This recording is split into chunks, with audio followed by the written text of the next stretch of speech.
Bismillah, alhamdulillah, wassalatu wassalamu ala rasulillah. Today we are going to talk about very important atypical bacteria, which is known as mycobacteria. It causes the disease known as tuberculosis. So this bacteria is not like typical bacteria. So its structure is very complex.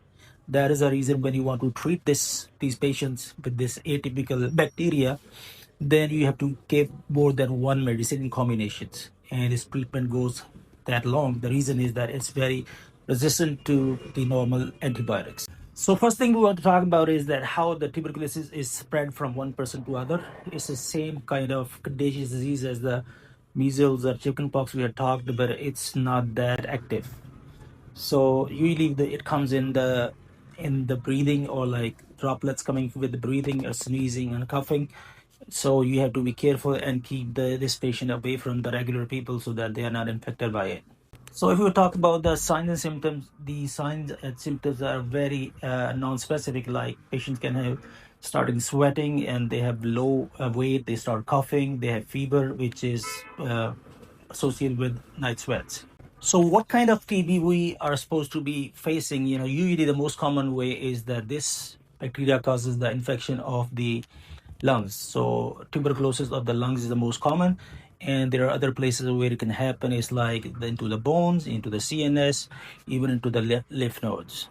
So what is the method to identify these infections? The more typical thing is that you need to have like culture of the secretions, or you can use the gene expert. Although these kind of facilities are not available in the most of the poor developing countries, so they rely more on the x-rays of the chest and the smear of the sputum.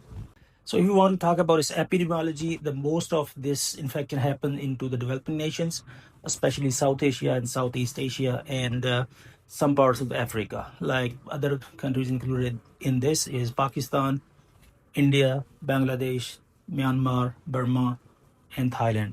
So what kind of medication we provide these patients? Usually for the typical bacteria, we just give 1 or 2 antibiotics.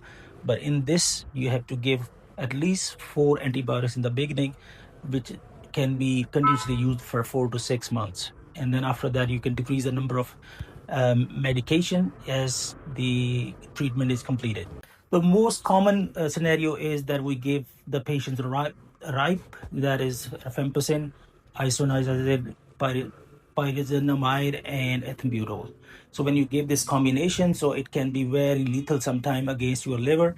So we are supposed to take care of, make sure that there is no damage to the liver and other vital organs of the body. So as I said, that its treatment is very prolonged, like over the months.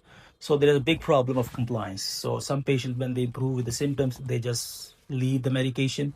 Other times, sometimes this anti-tuberculosis drugs may not be available, so there is interruption. Or sometimes patients think, I'm fine, and they're not supposed to take it anymore, so they leave. So what is the result for that? We end up having multi-drug resistant tuberculosis. So in this case, we have to use atypical medications along with the typical ones, and its treatment may prolong more than a year. So as for prevention, the most important thing in the developing nations is that we should give the BCG and vaccination kind, so that the majority of people can be saved this problem. There is no other problem. There's no way we can survive with BCG. Although in Western nations, they don't use BCG because they don't have this problem. Although like 100, 200 years, they have been this problem very common with tuberculosis, but now they have controlled it and they are very safe unless they started having HIV, which has decreased the immunity, and it has led to tuberculosis come back, but not that prevalent. So what are the risk factors of having tuberculosis?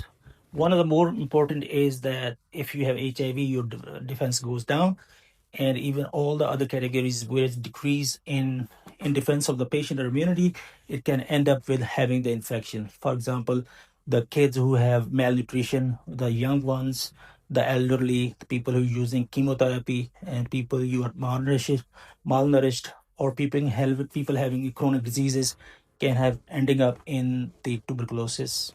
So as I was talking about the prevention, most important thing is BCG, and it can affect the testing. If you go into a Western nation and you have BCG, So its testing may be questionable. So it's more for in the eastern countries than in the western countries. Other ways to take care of is that this disease is more prevalent in the poor areas where there's overcrowding. It can happen to healthcare workers because they are exposed to this disease all the way or all the time. So what we have to do, if we can improve the health of the people and housing of the people, as well as decrowd the areas, the chances to prevent disease is more. So how we can make sure that patient is compliant to all these medication and that long one? As I said, yeah, it's a very long running disease, so you have to be compliant. If you're not compliant, you can end up having multi medication resistant tuberculosis. So we have to educate the people so that they continue to use the medication until and unless they are told to stop. So some patients they stop the follow up and they can just leave. So you have to make sure that you have proper follow up with these patients. And the other approach is, if you know the patient is not compliant, you can admit them and inpatients and you can educate them and at the same time give the medication, so that way they can come into compliance and we may have better results. Thank you very much.